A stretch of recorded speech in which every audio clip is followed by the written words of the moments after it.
bermacam-macam alasan. Nampak tak? Hakikat dia manusia tu, dia lebih tahu tentang diri dia lah. Orang tak tahu. Kita hanya boleh hukum pada benda zahir kan. Kita hanya boleh hukum benda zahir seorang itu, keadaan begini-begini dan sebagainya. Hakikat yang lebih tahu tu siapa? Manusia tu sendirilah. Orang itu lebih tahu keadaan dia macam mana. Adakah dia sengaja berdeham ke, tak sengaja ke dan sebagainya, dia lebih tahu. Kita tak tahu. Kita hanya boleh hukum benda zahir aja. Faham kan? Lelaki contohnya mentalak isteri menggunakan lafaz kinayah. Lelaki melapaskan talak kepada isteri menggunakan lafaz kinayah. Kan? Kalau lafaz kinayah kan perlu tanya pada lelaki itu kan, adakah kamu berniat menjatuhkan talak atau tidak? Betul tak? Yang lebih tahu lelaki itu je. Dia lebih tahu, suami itu lebih tahu. Kalau ada kata tak ada, tak adalah. Kalau ada kata ada, ya, ada niat lah. Kalau tak ada niat, tak ada niat lah. Nampak? Dia lebih tahu je. Itu yang dengan perempuan. Kalau perempuan contohnya dia dalam masa edah. Perempuan dalam masa edah, kan, dia kena melalui edah itu dengan 3 kali suci.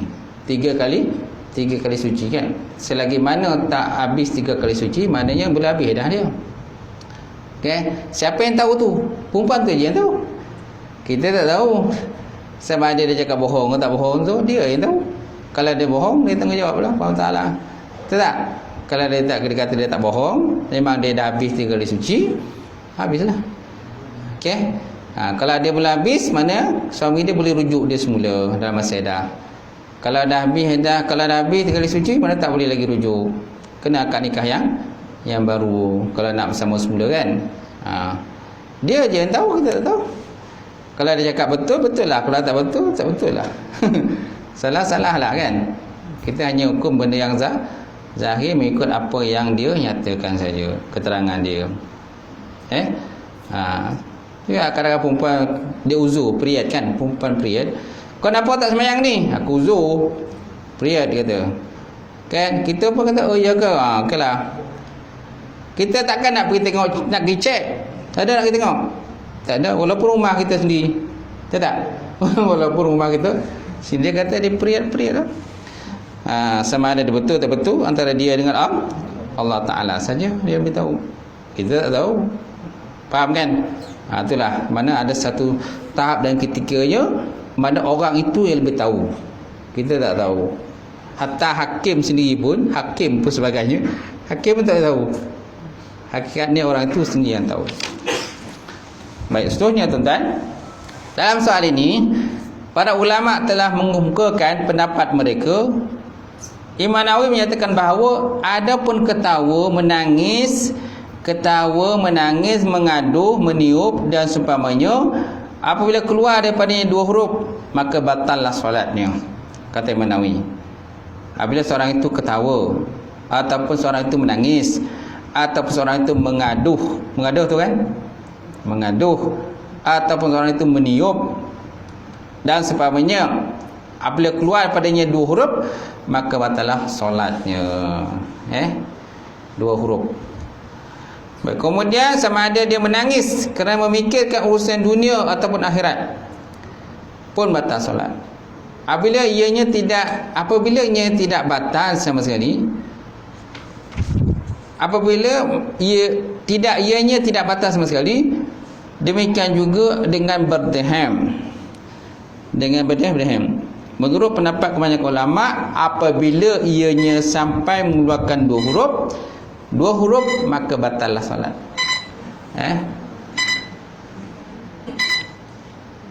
Azan. Okey.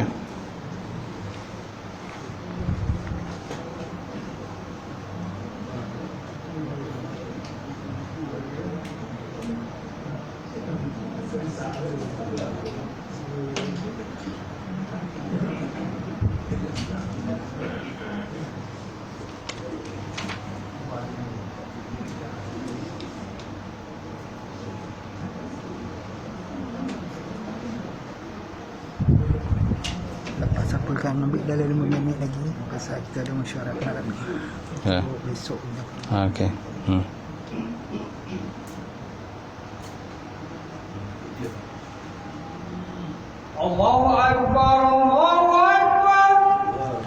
Allah Allah. Allahu Akbar, Allahu Akbar.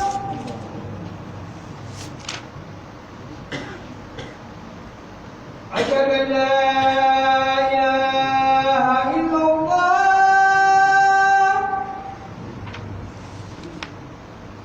Asyhadu an la ilaha illallah.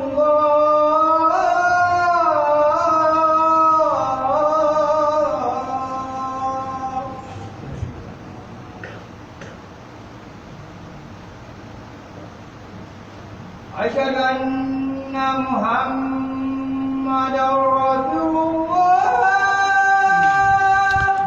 Asyhadu anna Muhammadar Rasulullah. Asyhadu anna Muhammadar Rasulullah.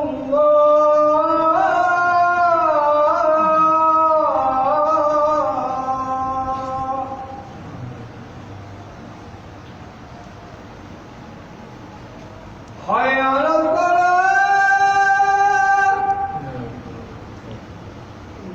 Hayya 'alal salat.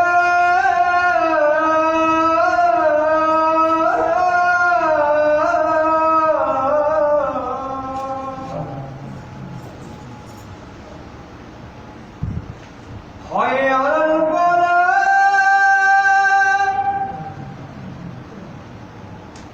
Hayya 'alal falah.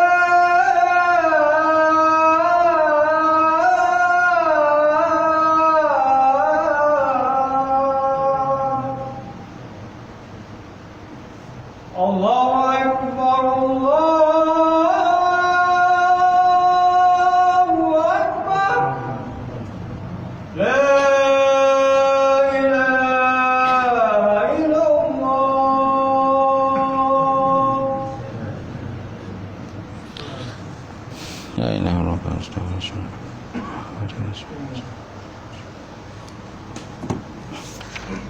Baik, kita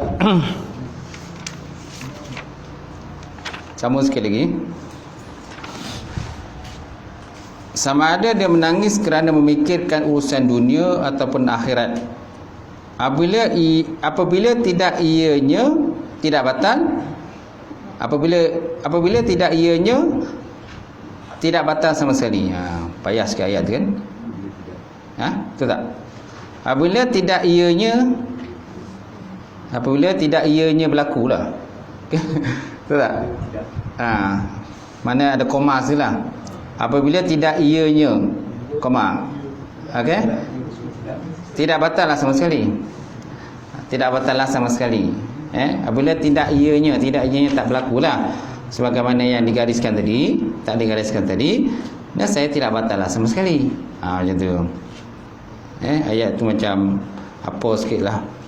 Payah sikit nak faham. Baik. Demikian juga dengan berdehem. Okey, menurut pendapat kebanyakan ulama, apabila ianya sampai mengeluarkan dua huruf, maka batallah solat dia. Dua huruf. Dua huruf dalam konteks bahasa Arab lah. Bukan dua huruf dalam konteks kita. Konteks kita dua huruf belum lagi batal kan? Belum lagi batal. Kalau dalam huruf dalam konteks kita, huruf, kerana huruf bahasa Arab dengan huruf bahasa Melayu berbeza, tarif definisi dia. Okey? Macam bahasa Arab macam ki, kop bawah ki. Itu dah ada makna dah ki tu. Maksudnya peliharalah orimu. Macam bi, ba bagi bawah. Bil kan bi. Bi pun ada makna dengan. Bi ada makna kan dengan. Okey? Tapi kalau dalam bahasa Melayu contohnya ke huruf B, AB, huruf B ada makna tak dalam bahasa Melayu? B dalam bahasa Melayu tak ada makna kan? Dia kalau nak jadikan ada makna dalam bahasa Melayu ni, dia mesti ada huruf vokal tak? Dia mesti ada huruf vokal. A E I O U tu tak? A E I O U mesti ada sambung dengan huruf tu, baru dia akan jadi satu huruf yang ada makna. Okey? Tapi dalam bahasa Arab tu dia berbeza. Bahasa Arab macam ki, kop bawah ki tu maksudnya pelihara oleh kamu. Satu kataan saja, bagi bawah ada makna dah. Bi kan? Dengan. Okey, kaf di atas. Kaf di atas maksudnya apa? Kaf di atas maksudnya apa? Seperti. Betul tak? Kaf di atas maksudnya seperti. Nampak? Kalau dalam bahasa Melayu huruf K. Huruf K ada mana tak? Tak ada mana. Kecuali OK. OK tambah O bawah pangkal dia jadi O campur dengan huruf U campur dengan huruf K. Jadi O, OK. Ada mana dah? Ada mana kan? Jadi berbeza dalam bahasa Arab. Jadi masuk ini dalam konteks bahasa Arab lah. Okey. Apalagi dalam bahasa Melayu. Oleh demikian, setiap individu yang mengerjakan solat perlulah dianya berhati-hati. Ihtiyat ataupun berhati-hati. Dia seharusnya berusaha bagi mewujudkan kekhusyukan di dalam solatnya. Dengan demikian, dia akan mendapatkan satu keuntungan besar sebagaimana disyaratkan oleh Quran Karim dalam surah Al-Mu'minun. Faham? Itu sebabnya kita dilarang menegah-negah lah, macam di depan-depan, kiblah depan kan. Dilaranglah letak orang kata benda-benda yang boleh menarik perhatian kita lah. Tulisan-tulisan boleh menarik perhatian. Itu juga dalam solat. Dalam solat pun kita kalau boleh jangan ada tulisan di belakang kita, belakang baju kita. Sebab apa? Ada orang kat belakang kita. Orang belakang kita ada tengok kan nasi mamak kan. Tulisan nasi mamak ataupun nasi kandar je kat belakang baju kita. Orang kat belakang kita pun dah hilang khusyuk je. Dah terliur dah kat mana agak kat mana agak nasi kandar dia. Rasa macam sedap kan. Sebabnya kita tak digalakkan meletakkan baju, pakai baju yang ada tulisan di belakang bila kita solat. Okay? Kerana orang di belakang kita kadang dia akan membaca tulisan yang terpampang dalam pada baju yang kita tulis kat belakang tu. Ada tulisan tu tak? Kecuali kalau tak sampai nak tukar Ustaz. Tak sampai tak apalah. Tapi kalau sampai tukarlah. Itu sebabnya kita digalakkan memakai baju yang berwarna putih yang tak ada tulisan. Baju-baju yang orang kata tak ada tulisan apa-apa lah, tak menarikkan perhatian orang. Tapi kalau menarik perhatian orang tu yang kadang-kadang perempuan kadang dia punya tudung tu lawa sangat kan. Jadi perempuan yang belakang tu tertarik lah. Lawa tudung kan, kat mana dia boleh kan. Lawa tudung, lawa dia punya apa tu, dia punya telekung dia kan. Kat mana agak boleh telekung Siti Khadijah ke tak?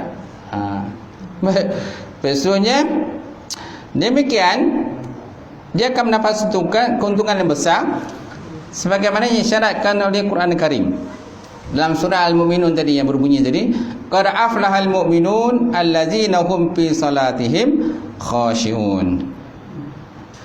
Sungguh telah beruntunglah orang-orang yang beriman yang mana mereka dalam solat mereka tu dalam keadaan khusyuk kepada Allah. Dia seru tuan-tuan, setiap muslim naklah meningkatkan ketakwaannya kepada Allah di dalam solatnya. Baik, seterusnya cara bacaan solat wanita. Sikit lagi Imam Nawawi rahimahullah taala menyatakan bahawa adapun bagi wanita apabila dia menunaikan solat bersendirian ataupun bersama wanita lain ataupun adanya kaum lelaki yang mahram bagi dia, maka dia boleh menjaharkan bacaan. Boleh dia menguatkan bacaan dia. Kalau seandainya dalam kumpulan tu ada lelaki lain, tapi lelaki itu adalah mahram bagi dia, dia tak boleh kahwin pun. Tetapi apabila dia mendirikan solat dengan dihadiri oleh orang yang bukan mahramnya bukan mahramnya, maka naklah dia membaca dengan sir ataupun perlahan.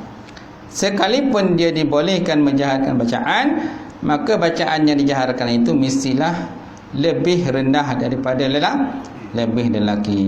Mestilah lebih rendah daripada lelaki. Faham tak? Faham kan?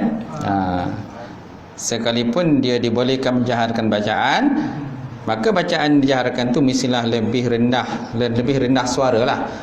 Lebih rendah suaranya daripada kaum lelaki. Jangan sama macam lelaki pula. Walaupun dibenarkan dia menjaharkan bacaan dia. Faham kan? InsyaAllah. Wallahu a'lam bishawab. Ibrahim ada nak cakap pasal buku ni? Ya. Apa itu? Saya baca dalam 2-3 minit. Ni promosi buku baru. Assalamualaikum tuan-tuan puan-puan. Saya daripada Telaga Biru Sendirian Berhad. Syarikat Datuk Zahra Muhammad lah. Kita ada keluar buku baru, Telaga Biru, keluar buku baru yang saya keluar soal agama. Ia berkenaan dengan akidah, tasawuf, tahadah, soalan muamalat. Jawapan diberi mufti. Mufti yang punya soalan. Betul. So, buku ni memanglah kita buat